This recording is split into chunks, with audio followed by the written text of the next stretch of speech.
Hey friends, welcome back to Faith to Impact and Income. It's your host, Dustin Hill. Happy to have you here. Happy Friday. Hope you're excited for an amazing weekend.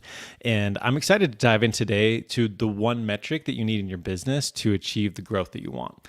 And so, I think it's just like I talked about yesterday, it's so important to keep things simple. Right. I think that helps in any area of life, if that's with your faith, right? Maybe you feel like you're not, being close to God. Like, well, okay, what is the one thing that you could do right now so that you can continue to come closer to him, or, in your business, right? That type of thing. So that's what we'll dive into today is how does this relate to your business and how can we do that? If you're a business owner, if you're an entrepreneur, and if you're not, then this can still apply to other aspects of your life. And so what's interesting here is, I am going to share the one metric that I really feel like will make a huge difference.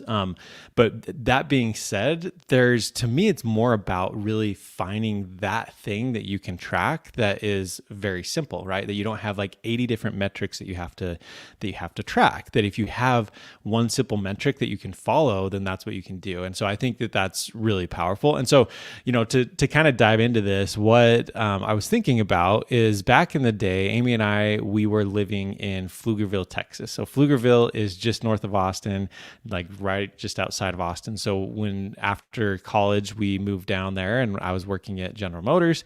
And so we lived in North Austin, worked in North Austin, and then we decided that an apartment with, two kids, and I think Parker may have been on the way, or something like that. Then we decided, okay, maybe we should look at renting a house. And so we found, some friends actually down there, part of the church, that they were renting out a house and it was becoming available. And so we were like, cool, that'd be great. So we went over there. So we're in this house, and this was the first time that I remember Amy having this like big epiphany with a business, which I thought was really interesting because, I was always the one coming up with ideas and sometimes like keeping her up at night, like talking about these ideas. And she's like, okay, I'm tired. But like, there's the script kind of flipped this time. And so she was up at night, like thinking, oh, wow, this is what it is. Like, this is what we could do. And like, whoa, I totally understand like how you feel when you have these crazy ideas and stuff like that. And so what she had this idea that we could sell teething necklaces. And so what it is, it's a necklace that, has the rope or strand or whatever you call that. I guess I don't know what it's called, but, and then you have these silicone beads on it that are soft. And so it's something that it's a necklace that looks nice, but then the baby can chew on it. And it's like this cool thing. And so Amy was doing some research and found that, hey, we could sell this on Amazon, and it's, a very popular product, but there's not a ton of them yet. And so this could be a really good one to get started with. And so we went down that path. And one of the first things that we did is we had this, course that we went through, and we had this spreadsheet that we filled out that helped us to see how we could get this all to work. Because essentially what we were being taught is that you could go create this product, get it sourced and do all of that, but then you'd sell it on Amazon, and what you do is ship it to Amazon, and then there's, it's called FBA, fulfilled by Amazon. And so what they do is they'll actually ship everything out for you. And so you can basically just focus on, other parts of the business. You bring that to Amazon and do that. And so what we did is fill out the spreadsheet. We figured what was the cost that, these were selling for. It looked like for the most part, $15 was like what we were going to charge for ours. And so we put that in the spreadsheet, and then we had to go through and add up all the other costs. So there was, the costs for the actual inventory. So what does the bag cost? What is the actual, necklace cost? And then how much does it cost to get shipped there? And then we also looked at what is the packaging and all that type of stuff. And so we essentially had, this is what we expect to sell it for. This is the cost that we know will occur every time. And then that would be our profit if a sale just went organically, if someone just found it on Amazon. But especially if it's a new product, you can't necessarily expect everyone to just come to your thing, right? Like that's one of the on Amazon there is a ton of traffic, so sometimes that can happen.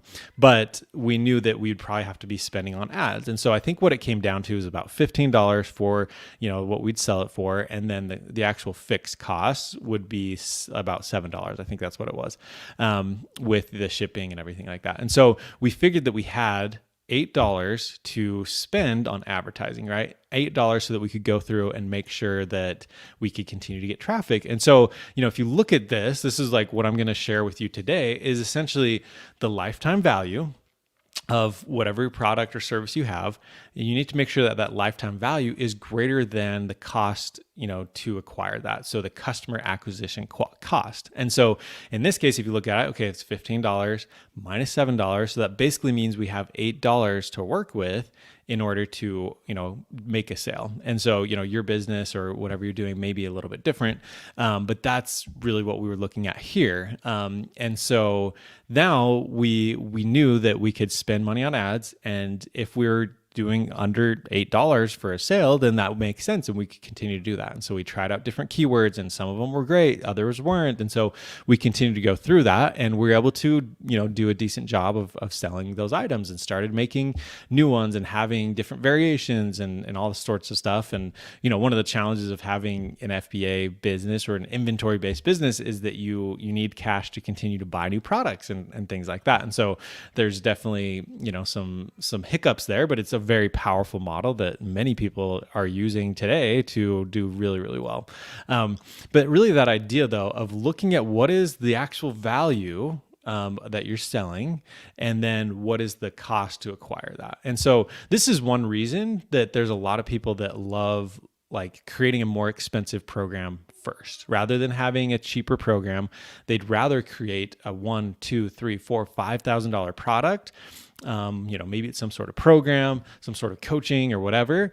And because if you look at that, now I'm looking at, let's say it's a $5,000 sale. So $5,000 sale, now you have a lot of money to work with in order to get that sale. Now you do, maybe you have some costs, maybe you have some coaches or things that you're paying or other things like that, are kind of fixed in there. So you have to obviously take that into account. But that's one reason that, some people love, really starting out with high ticket things, because it does allow you to then have more space there. Like you don't have to have, a perfect ad and the perfect targeting and all that type of stuff, that you can do that because that value is a lot higher. And, the cost to acquire a new client or a new sale doesn't have to be, super, super low. And so that's one reason that some recommend doing high ticket. And so that's really this idea is something that, again, I remember hearing before. And again, we used it even with Amazon, but it's something I hadn't really thought about a lot recently, but it's so important, right? Like it's such an important thing to be able to look at. And to me, it was just like that eye-opening moment of like, hey, maybe this is the metric that you want to have. Like you have the lifetime value and then the, customer acquisition cost. And so with that, and just, I guess I will say that sometimes that the lifetime value is not necessarily going to be just one sale. Maybe you have a membership and so you're getting paid over time and the average person that someone stays is how long. And so that, adds up. Or maybe you expect to have some follow-up sales based on that first sale, which is, if you're doing low ticket, then that's probably something that you would be wanting to do. And so, just that, that type of idea though, is that, really just calculating out what is that lifetime value. And again, with Amazon, we potentially could have had a higher lifetime value, but especially starting out, we just didn't really know how many repeat buyers there would be and things like that. And so, if we knew that, hey, we run ads and then every person comes back and buys, or a percentage of them do, we could certainly have, put that into the model, but then also knowing that sale, would be coming later down the road. So, and again, with Amazon, there's not, in my opinion, there's not a ton of kind of buyer loyalty because you're buying from all sorts of buyers. So it's just different than like when you have someone on your own website, which is one of the powers of doing that. And so, but that was really just interesting to me to be able to see that metric and then, recently be reminded of that, and that I've seen that over the last couple of years too. And like, that's what I need to do. I need to really focus on that. And I think that's the metric that I really want to track. But we'll see, maybe there's something else, but that's what I want for you today, is to figure out what is that thing that you can track, right? What is the one thing that you can really focus on, that is going to lead everything else, right? Obviously we need to make sales, and that's important, in a business. But what leads to that sale, and what are the other things that go in there, and looking at, that metric. Because maybe for you, hey, if I have 10 people that join my email list, then I have one person that's interested in, working with me or whatever, or your Facebook group, or, so then you can really look at that and say, hey, this is the thing that I really need to focus on.